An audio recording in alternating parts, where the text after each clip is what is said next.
Bonsoir et bienvenue à tous. Merci d'être là ce soir.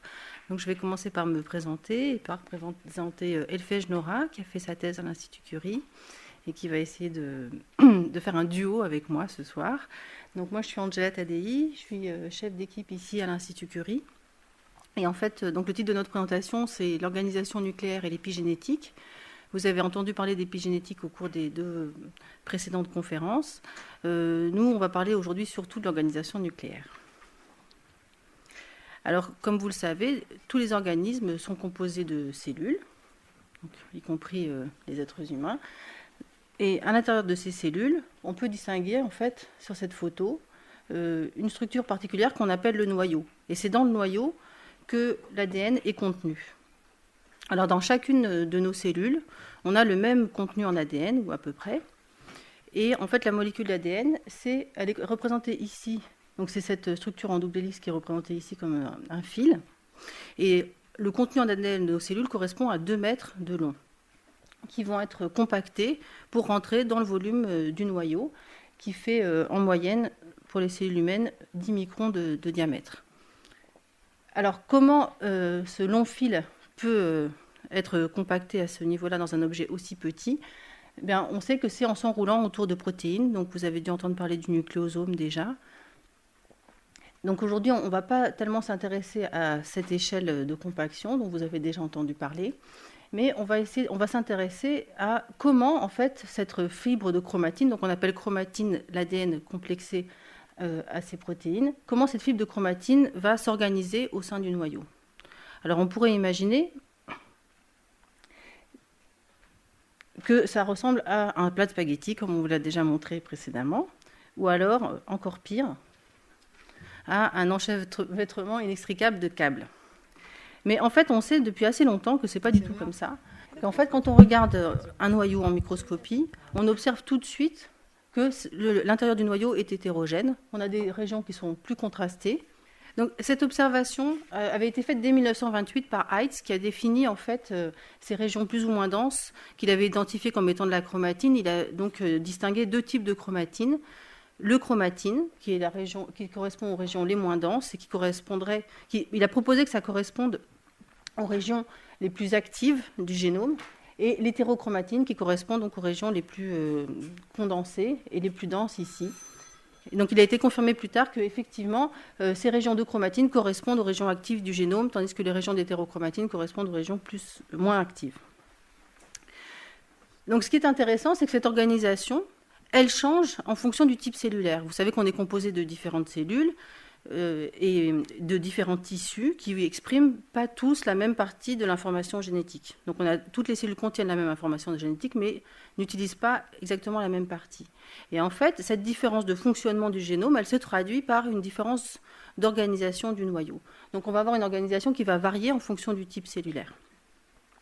Cette organisation, elle est également affectée dans les cellules tumorales. Ça, j'en reparlerai à la fin de notre exposé. Alors, ce qui est intéressant, c'est qu'on a clairement un lien entre le fonctionnement du génome et l'organisation de la chromatine dans le noyau. Alors, bien sûr, la question est dans quel sens se fait la causalité. Est-ce que c'est la fonction c'est le génome par son fonctionnement qui induit la structure du noyau, ou est-ce que la structure du noyau elle-même peut influencer le fonctionnement du génome? Alors, en fait, la réponse, elle est qu'il y a des indications qui montrent que ça peut fonctionner dans les 2 sens. C'est-à-dire que le génome va être modelé l'organisation du noyau va être modelée par le fonctionnement du génome, mais en retour, cette organisation va pouvoir influencer les fonctions du génome, et c'est surtout de ça qu'on va discuter aujourd'hui. On va essayer de vous montrer quelques exemples. Donc, ce type de boucle, justement, entre fonction et structure, c'est exactement le prérequis pour permettre la transmission d'informations épigénétiques. Si on entend l'épigénétique comme la transmission de caractères acquis sans modification de l'ADN. Alors, au cours de cette présentation, donc, comme j'ai dit, on va se concentrer sur cet aspect-là, comment l'organisation du noyau peut influencer le fonctionnement du génome. Et donc, dans une première partie, Elphège va vous expliquer les grands principes de l'organisation du noyau. Et ensuite, on essaiera de vous donner le lien entre cette organisation et l'activité des gènes. Et enfin, on discutera quelques points en ce qui concerne les implications pour la cancérologie. Donc, je passe la parole à Elphège. Donc, comme Angela vient de vous l'expliquer, l'intérieur du noyau n'est pas un plat de spaghetti. L'ADN n'est pas réparti de façon complètement hétérogène et aléatoire à l'intérieur. Et cette ce phénomène est illustré par le fait si jamais vous peignez ou colorez chaque chromosome dans une couleur différente, ici vous avez un étalement où chaque chromosome est séparé. Et maintenant, vous regardez où sont chacun de ces chromosomes à l'intérieur du noyau, et qui est représenté ici. Et ce que vous distinguez clairement tout de suite, c'est que l'ensemble du noyau est très hétérogène. Il y a des territoires à l'intérieur desquels vous allez retrouver principalement l'ADN venant ici du chromosome bleu, et non pas du chromosome rouge, qui lui a son propre territoire, qui est physiquement distinct. Donc ça, c'est une observation extrêmement importante, puisque ça vous dit que chaque endroit du noyau n'est pas équivalent en termes de contenu en ADN. Et donc il va y avoir certains gènes qui physiquement vont être présents à un endroit du noyau, et pas à d'autres. Et l'implication de ça va être discutée plusieurs fois au cours de cette présentation. Une grande question, on va dire, qui découle de cette observation, c'est est-ce qu'il existe une organisation, un arrangement particulier de ces chromosomes à l'intérieur du noyau, au-delà de cette organisation en territoire. Et la première question que vous pouvez vous poser, c'est est-ce qu'il existe un positionnement préférentiel de certains chromosomes dans certaines régions du noyau? La réponse est oui. Par exemple, le chromosome 19, qui est très riche en gènes, est préférentiellement retrouvé aux régions centrales du noyau, alors que le chromosome 18 humain, ici, en rouge, est lui pauvre en gènes et très fréquemment retrouvé à l'extérieur du noyau. Donc, ça veut dire qu'à chaque fois que vous allez regarder un noyau, le matériel génétique n'est pas disposé de façon aléatoire, il va y avoir des préférences. Et donc, si vous êtes un gène qui est lié au chromosome 18, vous allez préférentiellement être retrouvé physiquement à la périphérie, et on discutera beaucoup de la périphérie parce qu'il lui arrive des choses assez particulières. Et en revanche, si vous êtes un gène lié au chromosome 19, vous êtes physiquement à l'intérieur du noyau. Donc ça, c'est une première observation, c'est cette position radiale préférentielle de certains chromosomes.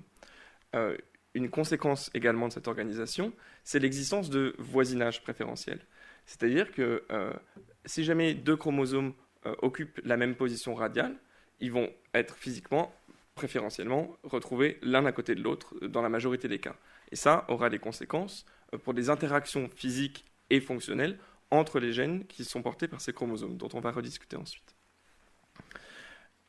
Dont je voudrais discuter un petit peu avec vous maintenant, c'est est-ce qu'il existe un degré d'organisation plus fin que cet arrangement ou ce positionnement général des chromosomes, c'est-à-dire est-ce que le territoire chromosomique est organisé d'une façon particulière ou pas. Donc si jamais on zoome à l'intérieur de ce territoire ici, il faut bien imaginer que vous allez retrouver dans certaines régions des gènes, dans d'autres régions d'autres choses. Et donc, pour vous expliquer ceci, on va considérer le chromosome arrangé de façon linéaire. Le chromosome, tout de suite, vous voyez qu'il est très hétérogène. Il y a des bandes qui sont ici représentées en clair et des bandes qui sont représentées en foncé. Les bandes foncées représentent la fraction hétérochromatique dont Angela vous parlait, c'est-à-dire que c'est une portion du chromosome où il y a peu de gènes et les gènes sont beaucoup moins actifs. Et en revanche, ces bandes claires sont le chromatine, là où il y a beaucoup de gènes et où les gènes sont en général plus actifs. Effectivement, si jamais maintenant vous cartographiez les gènes sur ce chromosome, par ces petits blocs ici, vous voyez qu'il y a des régions qui sont très très riches en gènes et des régions qui en sont très très pauvres. Les régions très très riches sont les régions chromatiques, les régions pauvres sont les régions hétérochromatiques. Et là, il y a quelque chose aussi qui est assez important à garder en mémoire, c'est que en fait, la fraction du chromosome qui porte des gènes, cumulée dans tout le génome, c'est moins de 1% du génome. C'est-à-dire que 99% de l'ADN ne contient pas un gène qui code une protéine. Donc, qu'est-ce que fait cet ADN? Est-ce qu'il n'aurait pas un rôle structural pour organiser justement les régions chromosomiques qui portent ces gènes-là? C'est ce dont on va parler. Donc, la question qui m'intéresse maintenant, c'est d'essayer de discuter avec vous, est-ce qu'il existe une organisation interne de ces territoires chromosomiques? Donc, c'est-à-dire, ça revient à se poser la question, comment est-ce que ce chromosome représenté de façon linéaire ici se replie et occupe le territoire nucléaire? Eh bien, en fait, dans le noyau, l'organisation interne du territoire chromosomique fait que les régions d'activité ou on va dire de fonctions analogues vont avoir tendance à être retrouvées physiquement associées. C'est-à-dire, prenons l'exemple de ces régions hétérochromatiques ici, qui sont pauvres en gènes, vous allez les voir préférentiellement physiquement associées entre elles. C'est ce qu'Angela vous montrait tout à l'heure, avec la ségrégation et le partitionnement physique du noyau en régions dites euchromatiques et les régions hétérochromatiques. Autrement dit, cela veut dire que cette organisation ici de la fraction nucléaire qui est active et inactive correspond en fait à la répartition d'une part des chromosomes et d'autre part leur organisation interne. C'est de cette organisation interne-là maintenant dont j'aimerais discuter avec vous. Et pour cela, en fait, je vais vous parler un petit peu de résultats que j'ai obtenus au cours de ma thèse dans le laboratoire d'Edith Heard, où on s'est intéressé à essayer de comprendre comment est-ce que, d'un point de vue plus fin, est-ce qu'on peut trouver une organisation plus fine que juste la coalescence de ces portions chromosomiques analogues dans le chromosome. Et en fait, on a trouvé quelque chose d'assez... qu'on ne s'attendait pas à trouver, qui est qu'en fait, le chromosome représenté ici de façon linéaire peut être segmenté, est en fait segmenté physiquement en régions qui ont tendance à être physiquement associées entre elles. C'est-à-dire que lorsque vous regardez un territoire chromosomique, en fait, ce que vous regardez, c'est l'organisation et l'arrangement spatial de ces segments ici qui se contactent préférentiellement, ces espèces de petits globules ici. Et cela veut dire que tous les gènes qui vont être présents dans le même globule vont préférentiellement interagir physiquement et donc potentiellement fonctionnellement. On va discuter de ça un petit peu après. Et qu'en fait, l'organisation en territoire chromosomique reflète l'organisation spatiale relative de ces différents globules à l'intérieur. Donc, ces observations illustrent, encore une fois, l'hétérogénéité profonde du noyau. Et ce dont je vous ai parlé pour l'instant, c'est l'hétérogénéité de la répartition et de l'organisation des chromosomes, c'est-à-dire du matériel génétique. Mais dans le noyau, il n'y a pas que de l'ADN, il y a aussi énormément de protéines qui participent au fonctionnement du génome et sans lesquelles les gènes ne pourraient pas fonctionner. Donc, qu'en est-il de l'organisation et de la distribution des protéines dans le noyau? Eh bien, tout comme pour l'organisation des chromosomes, l'organisation et la distribution des protéines dans le noyau est profondément hétérogène. Et cette hétérogénéité aboutit à une compartimentalisation des activités nucléaires. C'est-à-dire que si jamais vous regardez des processus biologiques fondamentaux qui arrivent dans le noyau, comme par exemple la transcription, la réplication et l'épissage, qui sont absolument critiques pour le fonctionnement du génome et de l'organisme, eh bien, vous voyez que ces activités-là n'ont pas lieu de façon homogène dans le noyau. Il y a des espèces de petits fossiles qui représentent des sites dans le noyau à l'intérieur desquels ces activités moléculaires ont lieu, et les régions noires sont des régions du noyau dans lesquelles les protéines responsables de ces fonctions ne sont pas présentes.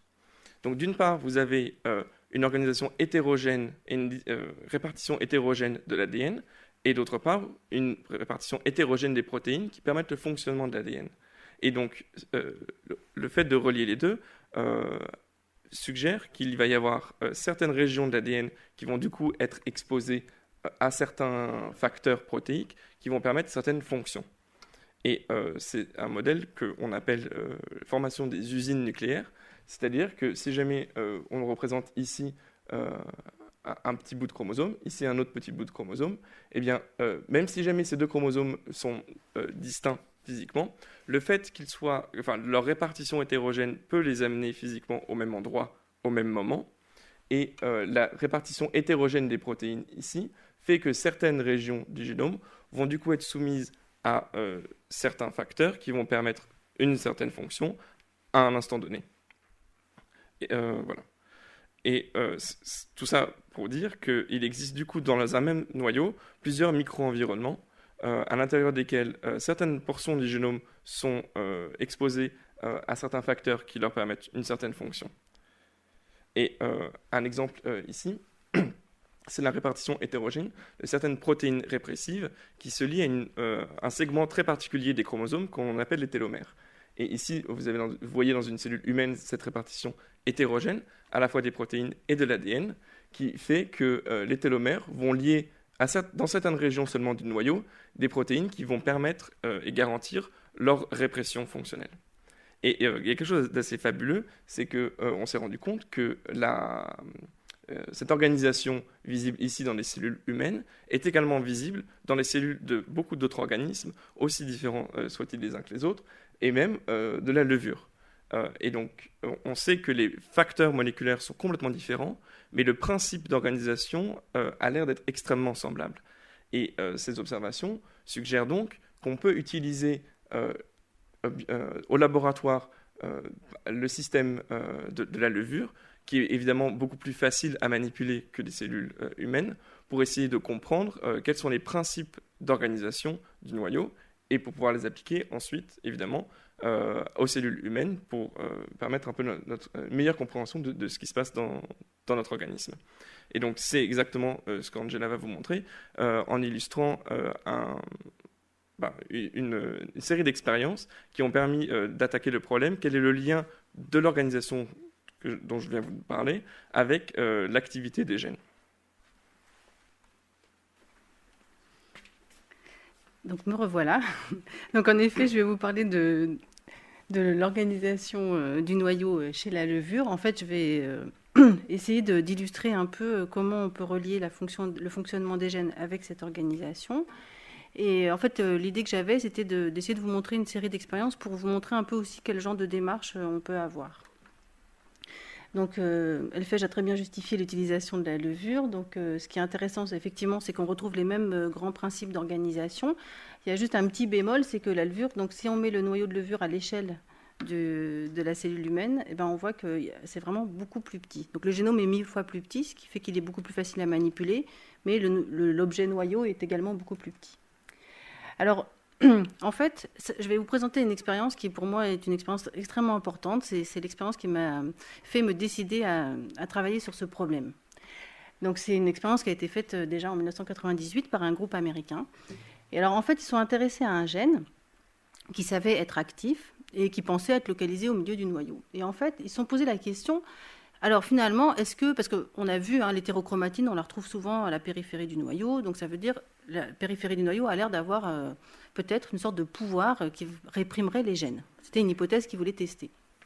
Alors comment on peut tester cette hypothèse ?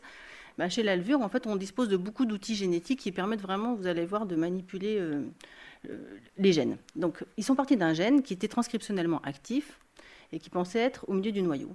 Et alors ils se sont dit, si il se passe quelque chose à la périphérie, pour le tester, ce qu'on peut faire, c'est emmener notre gène actif à la périphérie du noyau et maintenant se demander, est-ce qu'il est toujours actif ? Alors pour cela, en fait, ils ont utilisé un truc génétique que je ne peux pas détailler ici, mais je pourrais le faire aux réponses aux questions si ça vous intéresse. Ils ont donc ciblé une sorte d'encre qui a permis d'emmener le gène à la périphérie et ils ont demandé qu'est-ce qui se passe. Et en fait, ils ont observé que dans ce cas, le gène va être éteint. Donc, il semble qu'il soit suffisant d'emmener un gène à la périphérie du noyau pour l'éteindre, ce qui suggère que la périphérie du noyau a une fonction répressive. Donc on peut se demander maintenant, mais pourquoi et comment ça marche ? Donc ça, c'est une question qui m'a intéressée, c'est ce que j'ai fait pendant mon post-doctorat en fait. Donc une hypothèse, en fait il y a deux hypothèses possibles. Soit en fait il y a vraiment quelque chose de spécial à l'enveloppe nucléaire, donc à la périphérie du noyau, ou alors c'est juste parce qu'il y a déjà beaucoup de gènes qui sont réprimés, qui sont là et qui sont associés à des répresseurs. Et ce qu'on voit sur cette photo ici en vert, ce sont justement les répresseurs. Donc les répresseurs sont concentrés à la périphérie du noyau. Alors comment on peut tester maintenant ces hypothèses ? Donc la première hypothèse, ça serait de dire c'est parce que les facteurs répresseurs sont à la périphérie. Donc là, je les ai dessinés avec des petites croix oranges. Donc là, ça permettrait d'expliquer l'observation. C'est-à-dire que quand le gène est au milieu du noyau, il ne voit pas de répresseur, donc il est actif. On l'emmène à la périphérie, il rencontre les répresseurs et il est inactif. Mais on peut aussi imaginer que c'est la périphérie elle-même qui a cette faculté. Alors, comment on peut discriminer? Eh bien, une façon de faire, en fait, voilà, une façon de faire, en fait, c'est de partir de cette situation et de changer l'organisation des répresseurs. Donc là, on a utilisé un autre truc génétique qui nous permet d'être dans une situation où maintenant les facteurs sont répartis de façon homogène dans le noyau. Et donc maintenant, on peut se demander, mais qu'est-ce qui se passe avec notre gène qui était inactif à la périphérie? Et bien en fait, on voit que maintenant, il est actif. Donc, ce n'était pas la périphérie elle-même qui était importante, mais bien la concentration des facteurs à la périphérie. Alors, je ne vous ai pas complètement tout dit. En fait, cette expérience, elle ne marcherait pas avec n'importe quel gène. Elle marche seulement avec enfin pas seulement avec ce gène, mais elle marche qu'avec des gènes qui ont des séquences régulatrices spécifiques. Alors, je vous ai expliqué que tout le génome ne code pas pour des protéines. Il y a beaucoup d'autres séquences, et notamment à proximité des gènes, ou des fois très loin des gènes, et je vous en parlera, on trouve des séquences qu'on appelle régulatrices, c'est-à-dire qu'elles vont être capables d'interagir avec des protéines dans l'environnement et avec le gène pour moduler son activité. Donc là, notre gène de départ, il avait ces séquences régulatrices jaunes qui lui permettaient en fait d'avoir une certaine sensibilité aux facteurs de répression. Et c'est pour ça que le gène a été réprimé quand on l'a emmené à la périphérie. Maintenant, si on prend un autre gène, qui a des séquences régulatrices qui sont encore plus sensibles,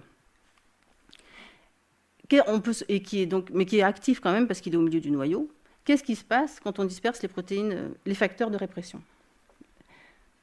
Eh bien, on observe que maintenant, le fait de disperser les facteurs va éteindre ce gène, d'accord, va le rendre inactif. Alors, donc j'ai un peu embrouillé ma présentation, mais bon, de cette observation, en fait, on peut conclure que l'activité des gènes résulte de deux choses. En fait, ce n'est pas seulement la position qui compte, c'est à la fois la position et les séquences régulatrices. D'accord. Donc, une autre implication intéressante de cette série d'expériences, c'est qu'en fait, on montre qu'en changeant la concentration des facteurs de répression, on peut changer l'activité des gènes dans des directions opposées, en fonction du type de gène qu'on regarde. D'accord. Donc, en fait, c'est quand même assez intéressant parce que ça fournit Là, on décrit un mécanisme qui permet de modifier rapidement toute une série de gènes, à la fois d'en activer certains, ceux qui vont être donc à la périphérie et peu sensibles aux facteurs de répression, et en réprimer d'autres qui, eux, sont très sensibles aux facteurs de répression, mais qui sont tenus à part en étant au centre dans le fonctionnement normal de la cellule. Et en fait, ce mécanisme qui permet donc de changer le programme transcriptionnel extrêmement rapidement, juste en dispersant les facteurs de répression, il pourrait être utilisé par les cellules pour répondre à des stress. C'est-à-dire que s'il faut rapidement changer de stratégie, on peut par exemple disperser les facteurs de répression et modifier donc l'expression d'une toute une série de gènes dans les deux directions. Donc maintenant, je vais passer la parole à Elfé, qui va vous parler de séquences régulatrices à distance. Donc on quitte la levure pour revenir maintenant chez l'humain.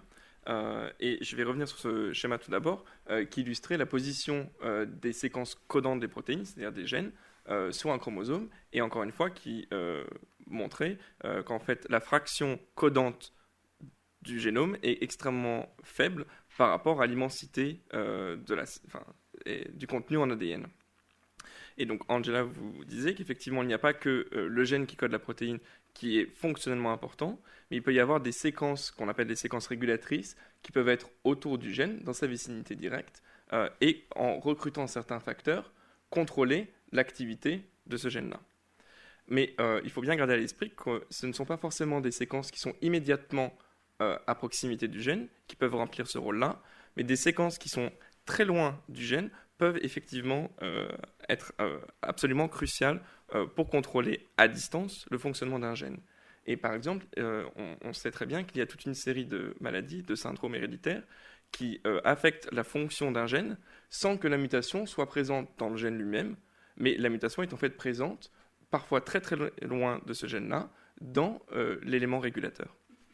Comment est-ce qu'un élément régulateur, qui est physiquement sur le chromosome séparé du gène qu'il contrôle, comment peut-il interagir fonctionnellement avec le gène?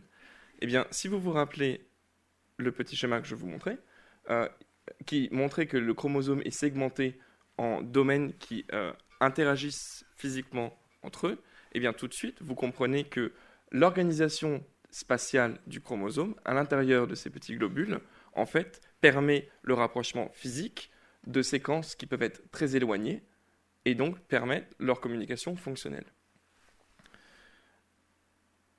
Donc voilà, ça c'était cet exemple ici, pour vous illustrer comment est-ce que l'organisation tridimensionnelle du chromosome peut être liée de façon très intime avec le fonctionnement des gènes, et en particulier la communication entre séquences géniques et séquences régulatrices.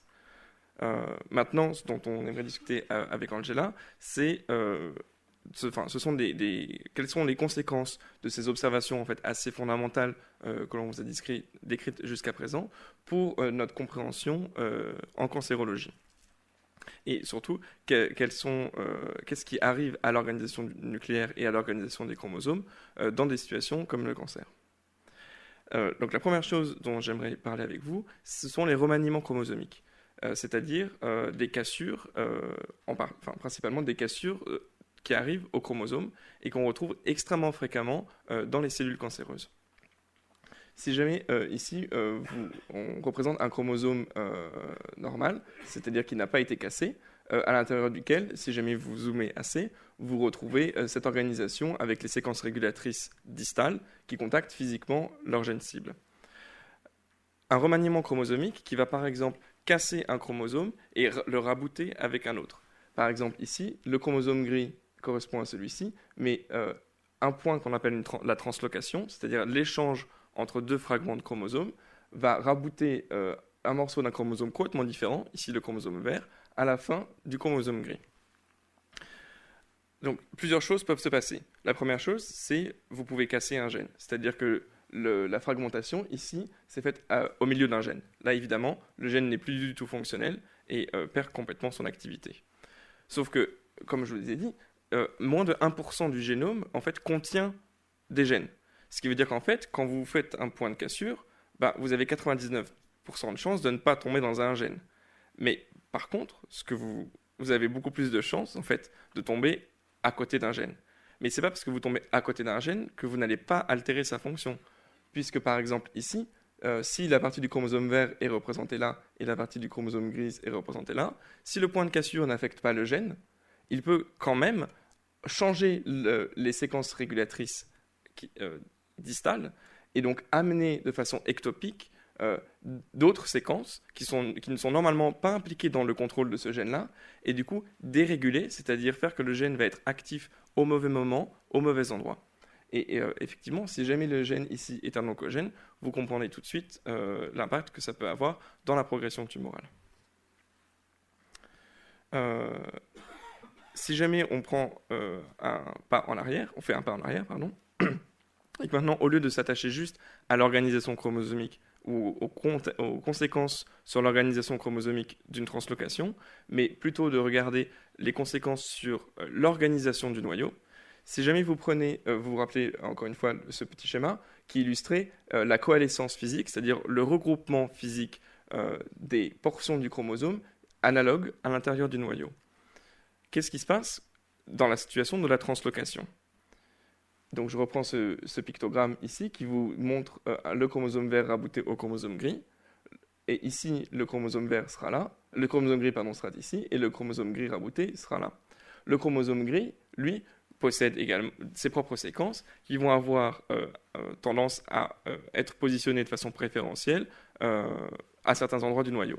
Ce qui entraîne le fait que même toute cette portion ici du chromosome gris va perdre contact avec les séquences avec lesquelles il interagit normalement physiquement, et du coup, à distance, le fait même d'avoir une portion de chromosome transloquée ici peut affecter non seulement les gènes près du point de cassure, mais tous les gènes ici, dont l'organisation à l'intérieur du noyau va être changée dans le contexte de la translocation. Donc, là, je vais vous présenter des mécanismes un peu, on va dire, déterministes sur une translocation qui peut affecter directement l'expression des gènes. Maintenant, je voudrais discuter avec vous du fait que notre compréhension de l'hétérogénéité du noyau, et en particulier du positionnement préférentiel de certains chromosomes dans certaines parties du noyau et pas d'autres, peut également nous permettre de comprendre en amont les mécanismes qui aboutissent même et qui déclenchent les translocations. Tout simplement, si jamais vous vous souvenez que les chromosomes occupent certains territoires préférentiels dans le noyau. Et par exemple, je voudrais commenter ici ce chromosome orange et ce chromosome bleu. Ces deux chromosomes-là sont physiquement éloignés. Ce qui veut dire que si jamais un stress arrive et des cassures d'ADN arrivent, la réparation ne va pas se faire, évidemment, entre ces séquences-là. Elle ne peut se faire qu'entre des séquences d'ADN qui sont physiquement proches. Et les séquences d'ADN qui sont physiquement proches correspondent à celles qui sont liées à des chromosomes qui sont positionnés de façon juxtaposée. Autrement dit, si vous connaissez déjà la position préférentielle et les voisins préférentiels d'un chromosome, vous pouvez déjà savoir quelles sont les régions avec lesquelles ce chromosome-là va avoir tendance à transloquer dans des tumeurs. Et effectivement, c'est le cas. Donc maintenant, Angela va vous prendre encore va prendre un recul encore plus grand et non plus parler juste de l'organisation des chromosomes à l'intérieur du noyau, mais parler même des désorganisations générales du noyau qui peut exister dans les tumeurs. Merci. Voilà, en fait, ça fait très longtemps que les médecins ont remarqué en fait que donc on n'est pas médecin, hein, ni Elfège ni moi, je tiens à préciser, j'aurais dû le dire au début. Donc je me suis un peu renseignée, mais on sait très bien en fait que les cellules tumorales peuvent être reconnues très facilement, justement à cause de l'aspect de leur noyau. Donc là, ce que je vous montre ici, c'est une photo qui m'a été donnée par le docteur Anne-Vincent Salomon, qui travaille ici à l'Institut Curie. Donc il s'agit ici d'un lymphome de Hodgkin. Et en fait, vous pouvez voir sur un fond, donc là, tous les petits objets que vous voyez là, ce sont des noyaux de cellules saines. Et vous voyez cette espèce de monstre au milieu, qui est complètement déformé et qui est beaucoup moins dense, qui correspond à une cellule tumorale, qui s'appelle, en fait, en fait, ça permet vraiment de faire le diagnostic de ce type de tumeur. Et en fait, ça a été caractérisé dès 1900. Et on appelle ces cellules les cellules de Reed-Sternberg, parce que ce sont les deux personnes qui ont nommé ces cellules. Donc ça fait vraiment très longtemps qu'on sait que les noyaux sont totalement désorganisés dans les cellules cancéreuses. Et c'est pas du tout... Enfin, donc, si cette organisation est typique de ce type de lymphome, en fait, dans tous les cancers, on peut détecter des noyaux anormaux. Et ça sert, alors en fonction du type de cancer, ça sert de facteur diagnostique, donc ça permet de distinguer les cellules malignes les tumeurs malignes des tumeurs bénignes, par exemple, et ça sert aussi dans certains types de cancers de facteur de pronostic. En fonction de l'aspect des noyaux, de leur taille, de leur forme, on va pouvoir avoir une idée un peu du degré d'agressivité de la tumeur. Donc c'est utilisé dans ce contexte depuis très longtemps, mais maintenant, avec tout ce que je vous ai raconté, on se pose vraiment la question de savoir si ces défauts d'organisation ne pourraient pas eux-mêmes participer au dysfonctionnement de la cellule tumorale. Donc c'est une nouvelle piste de recherche qui n'est pas du tout encore aboutie, mais qui est assez intéressante, je pense, pour l'avenir. Et d'autant plus qu'en fait, on sait que la désorganisation des structures nucléaires peut avoir un impact très important sur la fonction, pas seulement chez la levure, aussi chez les humains. Et ça, en fait, c'est vraiment clairement démontré par l'existence de maladies génétiques qu'on appelle les laminopathies. En fait, il y a toute une série de maladies génétiques qui sont liées, en fait, à une mutation sur un seul gène, le gène de la lamina, et qui conduit à toute une collection de maladies qui ont en commun le fait de montrer des processus de dégénérescence tissulaire. Donc certaines de ces maladies correspondent à des dégénérescences de tissus particuliers, comme par exemple le muscle dans le cas des myopathies, et aussi des cardiomyopathies, mais il y a aussi des maladies plus graves qui vont atteindre tous les tissus. Et donc là, on va assister à un mécanisme de vieillissement accéléré. C'est ce qu'on appelle la progéria. Donc vous voyez ici le noyau d'une cellule qui vient d'un patient atteint de progéria. Vous voyez qu'effectivement, il n'a vraiment pas la forme qu'on pourrait attendre d'un noyau de cellules saines. Donc voilà, là-dessus, je vais conclure là-dessus. Et je voudrais juste vous remercier pour votre attention et puis vous montrer les équipes, nos 2 équipes de recherche et puis les gens qui nous financent, donc le CNRS et l'Institut Curie bien sûr, mais aussi beaucoup d'autres instances qui sont listées ici. Je vous remercie de votre attention et nous serons ravis de répondre à vos questions.